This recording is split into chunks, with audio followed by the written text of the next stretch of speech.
theme, It Matters to Be Counted.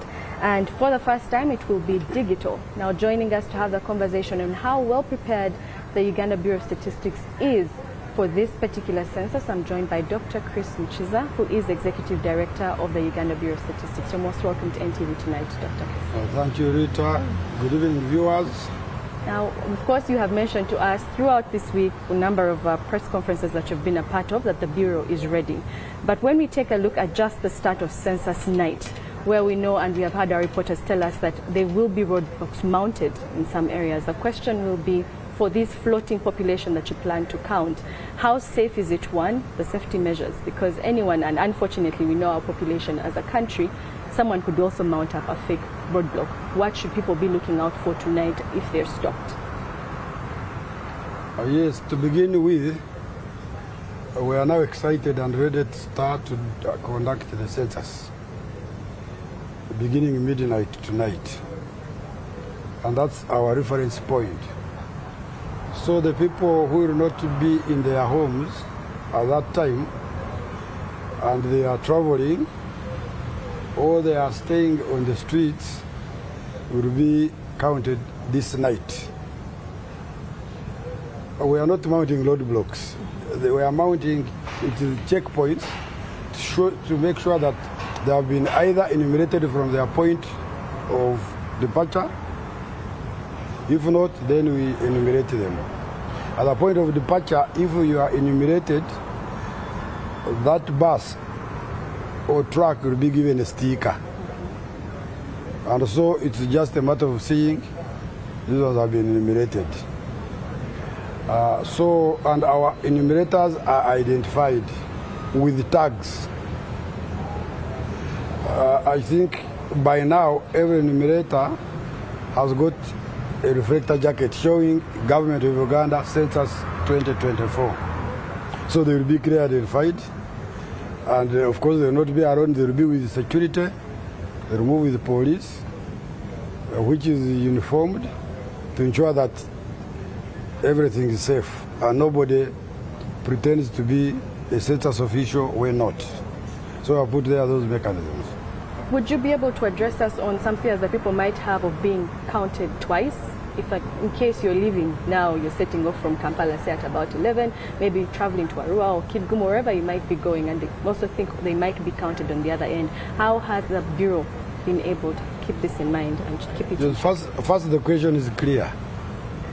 Where did you sleep on census night? Census night, which is just shortly before now.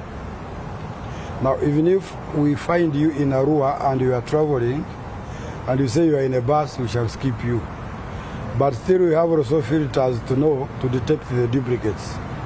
In this system, the application will be able to know if the answers are similar.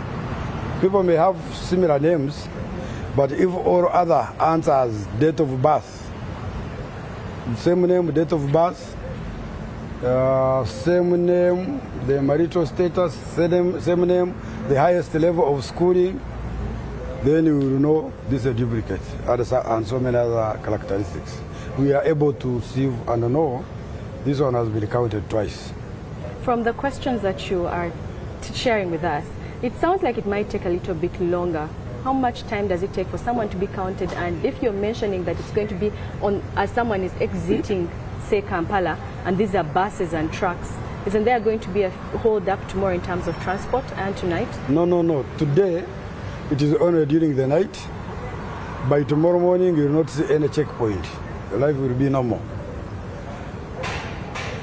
Secondly, the information we are going to get from people is strictly confidential and it will be only used for statistical purposes. So people should not fear that we shall reveal the information we are going to get from you, from respondents, and you will be chanted or will be taxed or whatever.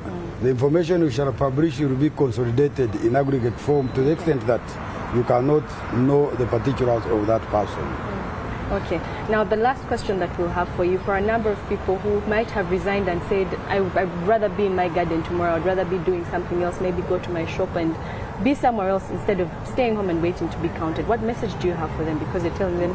That's a very good question. First and foremost, the public holiday that is on tomorrow is to ensure that people, as much as possible, stay at home and you find them at home.